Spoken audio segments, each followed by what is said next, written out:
हम लोग शुरू करते हैं coordinate geometry.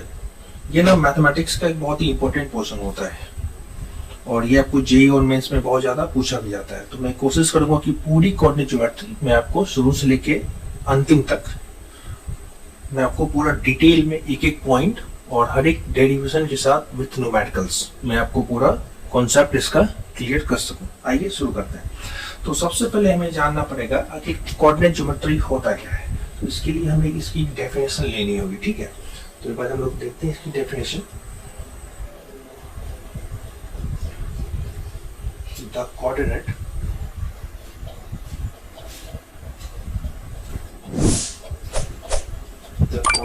Geometry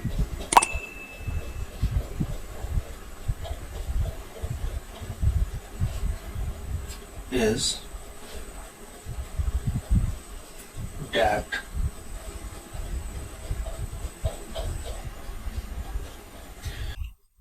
mathematics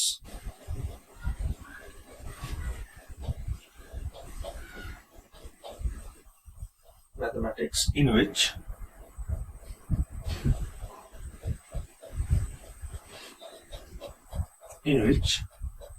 geometrical problems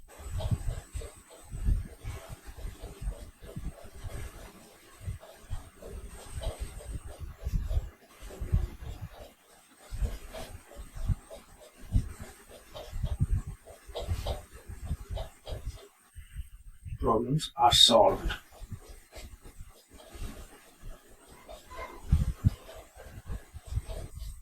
with the help of algebra.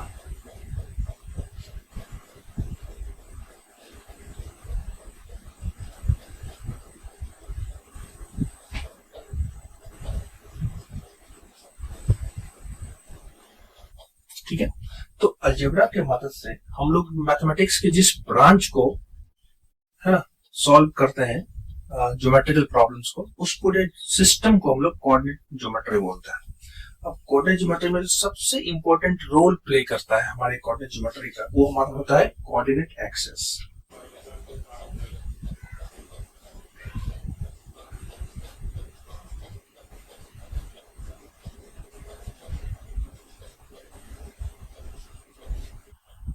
एक बार हम लोग इसे देख लेते हैं कि आखिर कोऑर्डिनेट एक्सिस होता क्या है। The position of A point, इसकी जो डेफिनेशन है, the position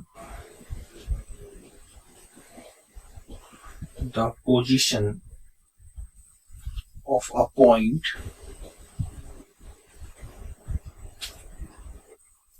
is determined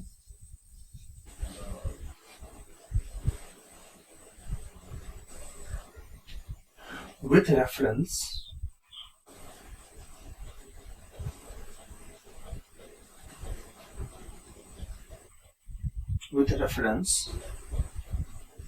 to two intersecting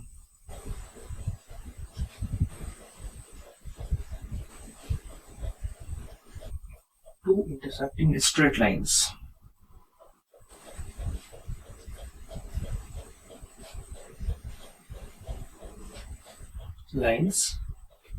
Called axis. ठीक है। जो हम लोग रेफरेंस में दो लाइन लेते हैं, उनका जो इंटरसेक्टिंग होता है उसी को हम लोग एक्सिस बोलते हैं। ठीक है, आई होप कि आप समझ गए होंगे। अब इसे हम लोग बेसिकली दो कैटेगरी में हम लोग इसको डिवाइड करते हैं। तो जो सबसे हमारा पहला होता है, मैं एक पोर्शन यहाँ पे बना लेता हूँ। जो हमारा पहला होता है वो होता है rectangular axis.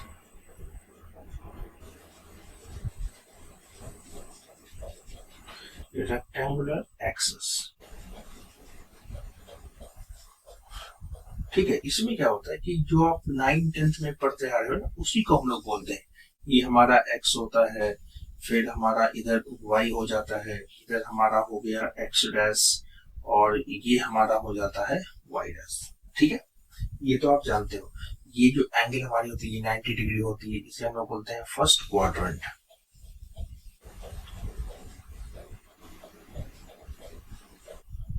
This is second quadrant.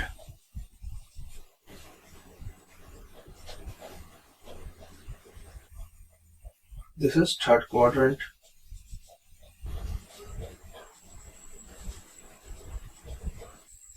और ये हमारा फोर्थ क्वाड्रेंट हो जाता है।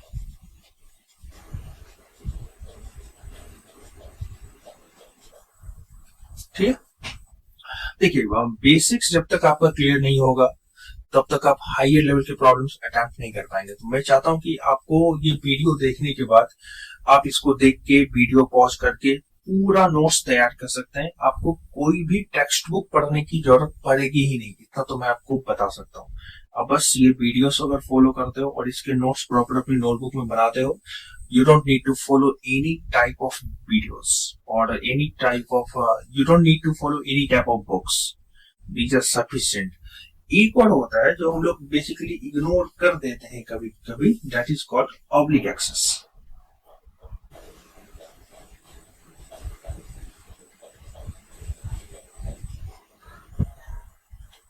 अब इसमें क्या होता है, एक हॉरिजॉन्टल लाइन तो होती है, ठीक है, जिसे हम लोग एक्स एक्सेस बोलते हैं, और दूसरी लाइन जो यहाँ पे वाई हमारी परपेंडिकुलर है ना, 90 डिग्री हमारा एंगल हो जाता है, यहाँ पे ये ऑब्लिकली यहाँ पे इंक्लाइंड होती है। ठीक है, और इस एंगल को हम लोग मान लेते हैं लेट इट बी अल्फा। अब यहाँ पे जो बने हैं इसको हम लोग बोलते हैं फर्स्ट क्वाड्रेंट,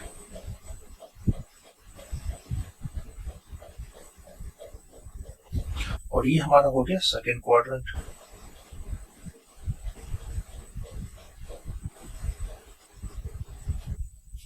ये थर्ड क्वाड्रेंट,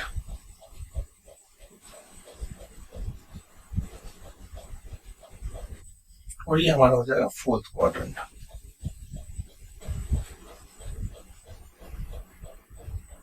ठीक है, तो ये हमारा ऑब्लिक एक्सिस होता है और ये हमारा रेक्टेंगुलर एक्सिस हो गया। हम लोग बेसिकली अपने जो 95% प्रॉब्लम्स है ना वो रेक्टेंगुलर एक्सिस पे ही सॉल्व कर लेते हैं, है ना।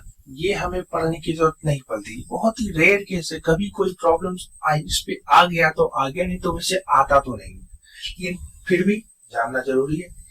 तो अगर आपके नॉलेज में रहेगा तो ये अच्छा रहेगा। चलिए हम लोग थोड़ा सा आगे बढ़ते हैं।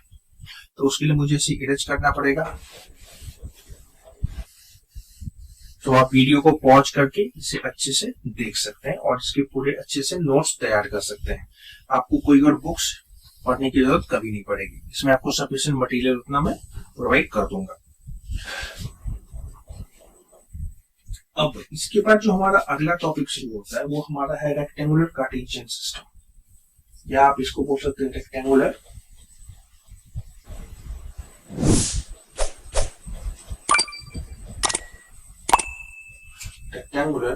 Cartesian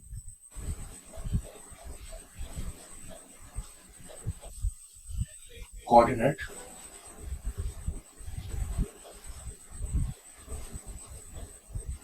of a point।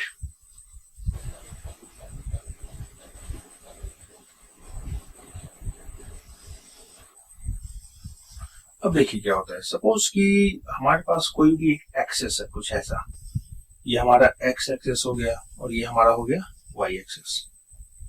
अब यहाँ पे हमारा कोई भी एक पी पॉइंट है, let us suppose x comma y. अब यहां से हम एक परपेंडिकुलर यहाँ पे ड्रॉ करते हैं, तो इसको हम लोग ओरिजिन बोल देते हैं। तो ओरिजिन से यहाँ तक का जो ये पूरा हमारा डिस्टेंस होता है इसे हम एक्स बोल देते हैं, और यहाँ से यहाँ तक का जो हमारा हाइट होता है उसे हम वाई बोल देते हैं। तो कुछ नाम देते हैं, यहाँ पे पी है, यहाँ पे ओ है, and let it B A. Okay, तो यहाँ पे हम लिख सकते हैं बेसिकली कि ओ ए इक्वल्स, ये हमारा क्या हो गया, x coordinate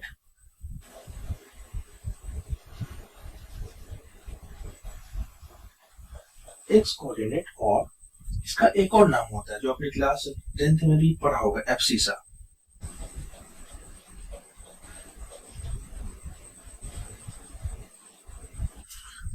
of point P.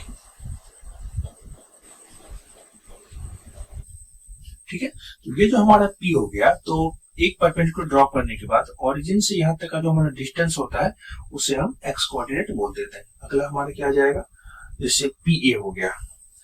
P A का मतलब है पर्सनल असिस्टेंट, तो बिल्कुल भी नहीं है, तो ये हमारा हो जाएगा Y coordinate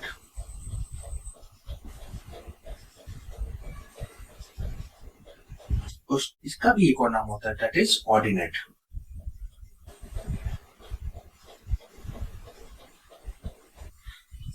okay, of point B. तो ये जो डिस्टेंस है इसे हम लोग एब्सिसा भी बोल सकते हैं और एक्स कोऑर्डिनेट भी बोल सकते हैं, और ये जो हमारी वर्टिकल लाइन है इसे हम लोग कोऑर्डिनेट भी बोलते हैं और वाई कोऑर्डिनेट भी हम लोग यहाँ पे बोल देते हैं। आई होप कि आप ये समझ गए होंगे। अब कुछ इसमें इंपॉर्टेंट नोट्स भी हैं, वो आप भी लिख लीजिए, आपको वैसे ही आपको पता ही होगा फिर भी। तो नोट्स का हमारा है point number 1, the ordinate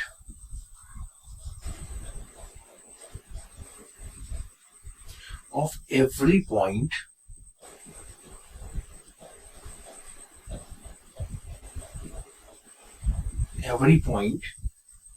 on x-axis is 0, है ना। ऑर्डिनेट जो होता है वो उसका जो एक्स एक्सिस पे हम लोग कोई भी, तो आप जानते भी होंगे कि एक्स एक्सिस पे आप वाई की कोई भी वैल्यू लेंगे वो हमेशा 0 आती है। इसी का उल्टा हो जाएगा रिवर्स में। Number 2, the abscissa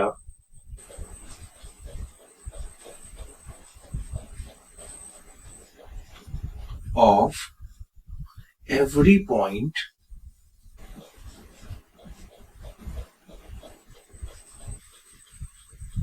on y axis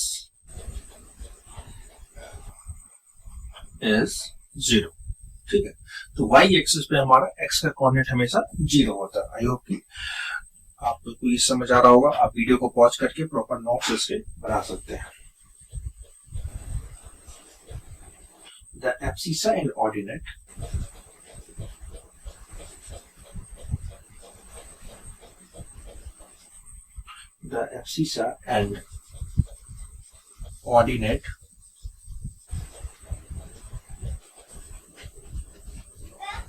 of the origin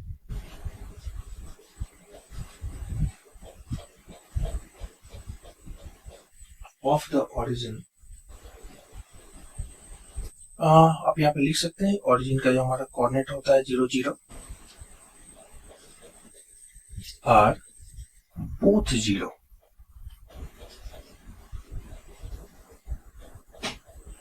एक बार हम नेक्स्ट पॉइंट के लिए जाते हैं। 4th, the abscissa and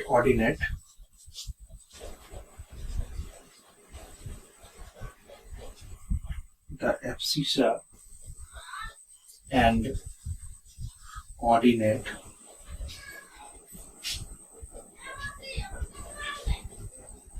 of a point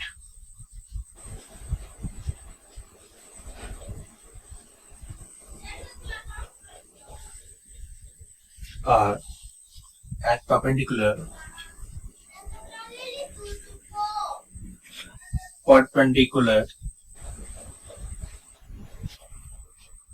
distance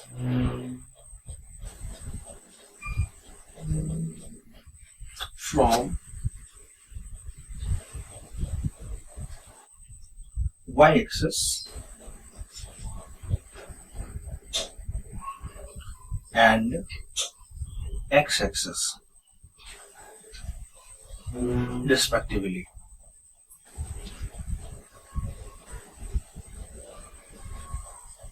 ठीक है, वही बात है, यही बोल रहे हैं कि एब्सिसा और ऑर्डिनेट जो हमारा होगा वो हमेशा परपेंडिकुलर डिस्टेंस के तौर पे मेजर किया जाता है y और x एक्सिस से रेस्पेक्टिवली। अगर एब्सिसा लेंगे तो y एक्सिस से परपेंडिकुलर डिस्टेंस लेना होगा, मतलब कि जो डिस्टेंस है ये y एक्सिस पे परपेंडिकुलर है।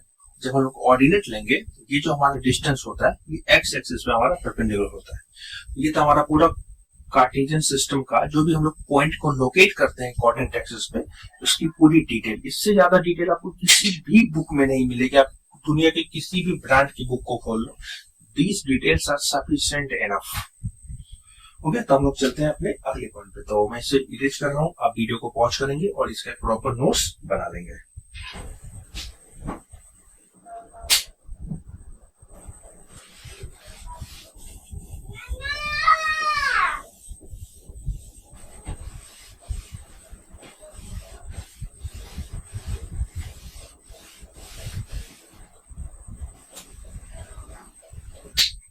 अब जैसे ये हमारा रेक्टेंगुलर कोऑर्डिनेट के लिए था, ऐसे ही हमारा पोलर कोऑर्डिनेट भी होता है। ठीक है, अगला जो हमारा है that is polar coordinate of A point.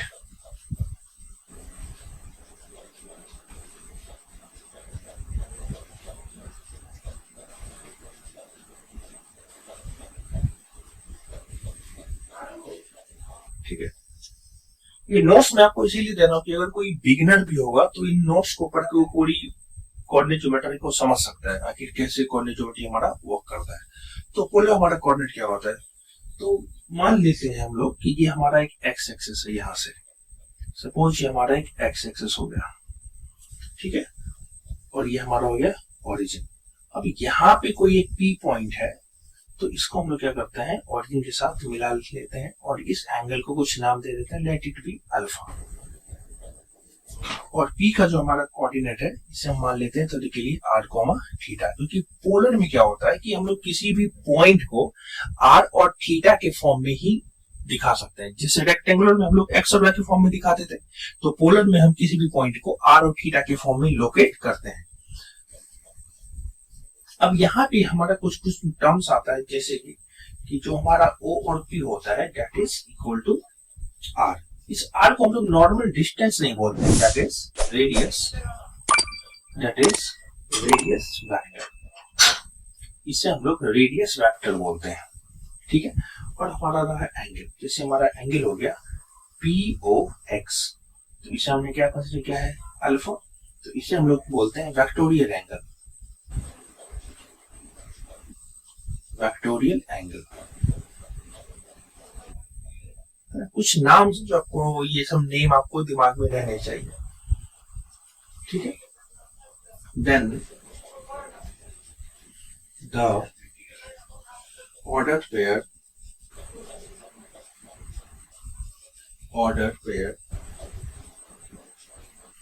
Of real number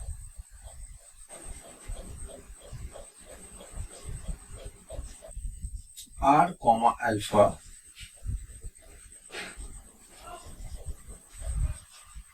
called the polar coordinate of the point.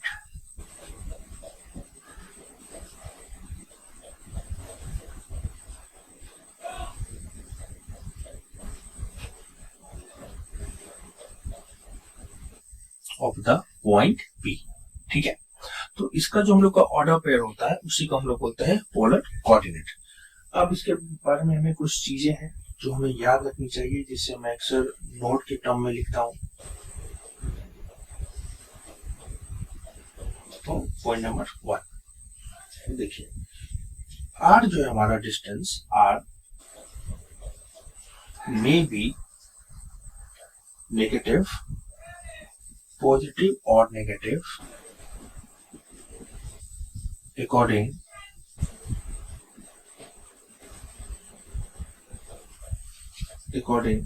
as alpha is measured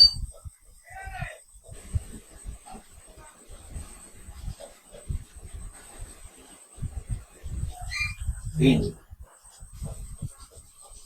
anti-clockwise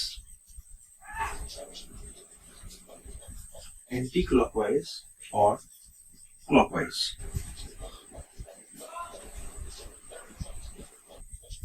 ठीक है, तो हमारा जो R होता है वो कभी प्लस और कभी माइनस हो सकता है, डिपेंड करती है हमारा करता है कि हम लोग जो अल्फा है, ये जो हमारा एंगल अल्फा है, हम इसे मेजर कैसे कर रहे हैं। अगर एंटी क्लॉकवाइज अगर मेजर करेंगे तो प्लस, अगर क्लॉकवाइज मेजर किया तो माइनस। इस बात का तो सबको ध्यान रखना पड़ेगा। It's okay. सेकेंड, जो हमारा अल्फा है, अल्फा lies between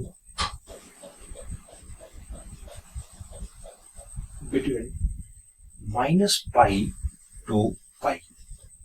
अल्फा जो हमारा है वो हमेशा माइनस पाई और पाई के बीच में लाई करता है, इस चीज का भी ध्यान आपको रखना है।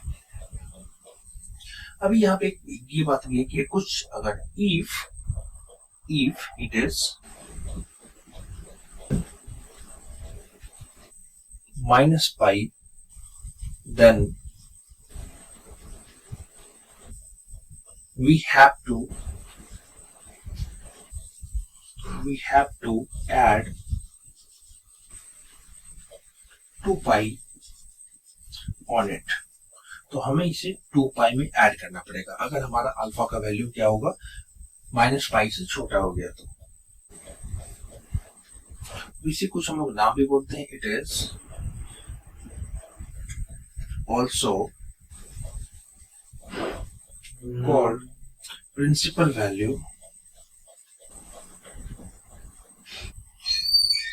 Value of point P. तो इसे हम लोग पॉइंट पी का प्रिंसिपल वैल्यू बोलते हैं। आई होप कि आप ये याद रखेंगे। इसका अच्छे से नोट्स एक रेडी कर लीजिए। और एक लास्ट और इम्पोर्टेंट बात, जो भी हमारा एंगल है always taken alpha in radian. Alpha हमेशा हमें रेडियन में लेना है, इस बात का थोड़ा ध्यान रखना पड़ेगा। डिग्री में हम इसे बहुत कम ही लेते हैं या ना के बराबर लेते हैं। हमेशा हम लोग अल्फा को रेडियन के टर्म में कन्वर्ट करके ही यूज करते हैं। तो इसको आप वीडियो पॉज कर सकते हैं, इसको लिख सकते हैं और फिर हम लोग आगे बढ़ेंगे। तो मैं इसे इरेज कर रहा हूं।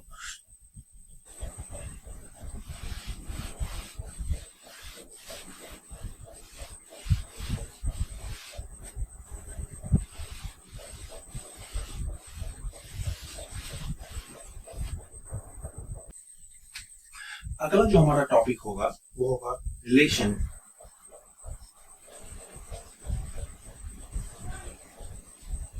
बिटवीन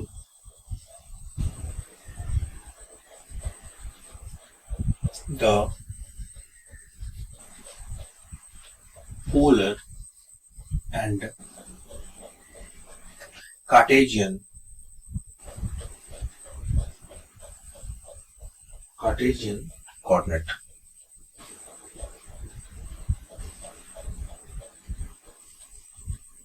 है ना। तो पोलर और कार्टेशियन के बीच का ये जो रिश्ता है, ये रिश्ता क्या कहलाता है, हमें इस बात की जानकारी होनी चाहिए कि देखो एक ही पॉइंट है, हम उसे कभी कार्टेशियन में मेजर कर रहे हैं, एक ही पॉइंट को हम कभी पोलर में मेजर कर रहे हैं। तो आखिर इनके बीच कुछ तो रिलेशन होगा। तो उसी को हम लोग यहाँ पे स्टैब्लिश करने की कोशिश कर रहे हैं। तो मान लेते हैं कि हमारा एक पॉइंट है जो भी हमारा कोऑर्डिनेट एक्सिस है, यहाँ पे हमारा एक्स है और यहाँ पे हमारा वाई है। और लेट यहाँ पे हमारा कोई पी पॉइंट है जिसका हमारा कोऑर्डिनेट है आर कॉमा और सॉरी एक्स कॉमा वाई, है ना। रेक्टेंगल हमने यहाँ पे कोऑर्डिनेट माना है एक्स कॉमा वाई। और मान लेते हैं कि ये जो हमारा लाइन है ये यहाँ से ऑडियंस से कनेक्टेड है और ये डिस्टेंस इसकी आर है और ये एंगल हमारा हो जाएगा यहाँ पे थीटा। डन। अब देखते हैं आखिर ये होता क्या है। तो यहाँ पे जैसे ही हमारा डिस्टेंस आर हुआ तो हम यहाँ से एक परपेंडिकुलर यहाँ पे ड्रॉप कर देते हैं और कुछ नाम दे देते हैं, ओ नाम दे देते हैं और इसको एम नाम दे देते हैं। ये हमारा 90 है। तो जैसे ये हमारा आर है तो ये जो थीटा के साथ ये जो हमारा कंपोनेंट होगा ये बेस वाला, ठीक है। तो इसको हम लोग कॉस थीटा से डिफाइन कर सकते हैं कि कॉस थीटा हमारा क्या होता है, बेस अपॉन हाइपोटेन्यूस, मतलब कि O M divided by OP, that is O M divided by r. तो हम इसको लिख सकते हैं कि हमारा जो ओ एम है that is equals r cos theta. ठीक है। अब देखो ये जो हमारा पी का पॉइंट है एक्स और वाई, तो ये डिस्टेंस को हम लोग एक्स बोल देंगे और ये हमारा वर्टिकल वाई हाइट है जिसे हम लोग यहाँ पे वाई बोल देंगे। तो ओ एम को हम यहाँ पे क्या लिख सकते हैं, एक्स कॉस थीटा, ओ मतलब आर कॉस थीटा, जिसको हमने एक्स बोल दिया, x equals r cos theta. ठीक है। Let it be equation number 1। ऐसे ही हम अगर पी एम और आर के बीच के रिलेशन को यहाँ पे स्टैब्लिश करने जाएंगे तो ये हमारा हो जाएगा साइन थीटा। यहाँ पे हम साइन थीटा को लिख सकते हैं P M divided upon OP. तो पी एम तो हमारा पी एम ही रहेगा और ओपी का मतलब हमारा हो गया आर। तो जैसे हम यहाँ पे हमने सेम किया था तो हम यहाँ पे लिख सकते हैं कि P M equals r sine theta. तो ऐसे ही हम लोग पीएम को हम लोग क्या बोल देंगे यहाँ पे, y equals r sine theta. तो ये हमारा हो गया इक्वेशन नंबर सेकेंड। ठीक है, बस साइन और कॉस का यहाँ पे कुछ ज्यादा बहुत बड़ा नहीं है। अब यहाँ पे हम लोग करते हैं कि स्क्वायरिंग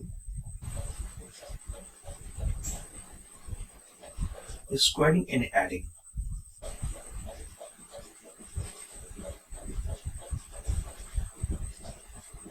इक्वेशन 1 एंड 2 है ना। 1 और 2 को हमने क्या किया, स्क्वायर किया और ऐड कर दिया। तो 1 का स्क्वायरिंग हमारा क्या हो जाएगा, that is x square plus उसमें ऐड करना है वाई स्क्वायर इक्वल्स, उधर हमारा क्या हो जाएगा, r square cos square theta plus r square sine square theta, that is x square plus y square equals, यहां से हमारा आर स्क्वायर कॉमन आ जाएगा, तो ये हमारा बच जाएगा कॉस स्क्वायर थीटा और प्लस साइन स्क्वायर थीटा। तो ये आपने क्लास 10th में आइडेंटिटी पढ़ी होगी ट्रिगोनोमेट्री वाली, इसकी वैल्यू हमेशा क्या होती है, 1 होती है। और ये थीटा हमारा सेम होना चाहिए तभी 1 में होगा। तो हमें क्या मिल जाता है यहाँ पे, x square plus y square is equals r का स्क्वायर। तो ये एक रिलेशन है कि कार्टेशियन और पोलर के बीच का, ये आपको न्यूमेरिकल सॉल्व करने में बहुत काम आएगा। आई होप कि आप ये समझ गए होंगे। इसी को आप ऐसे भी लिख सकते हैं कि r equals under root x square plus y का भी स्क्वायर। अब देखिए, अगर यहां पे हम 1 और 2 को डिवाइड कर दें, ठीक है, डिवाइडिंग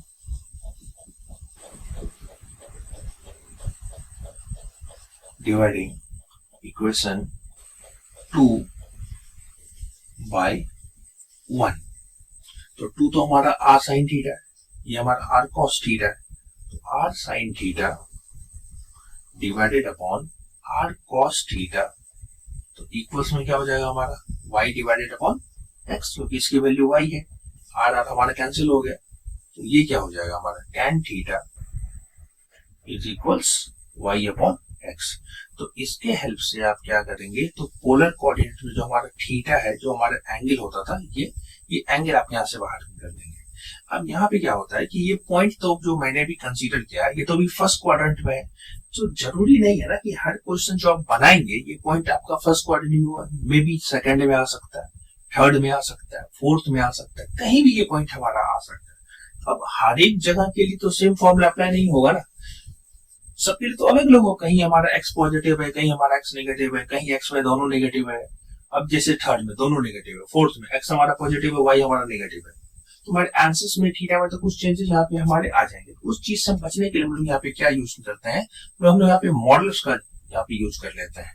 इसको बहुत सारे बुक्स में ऐसे भी लिखा जाता है कि tan theta equals mod of y upon x।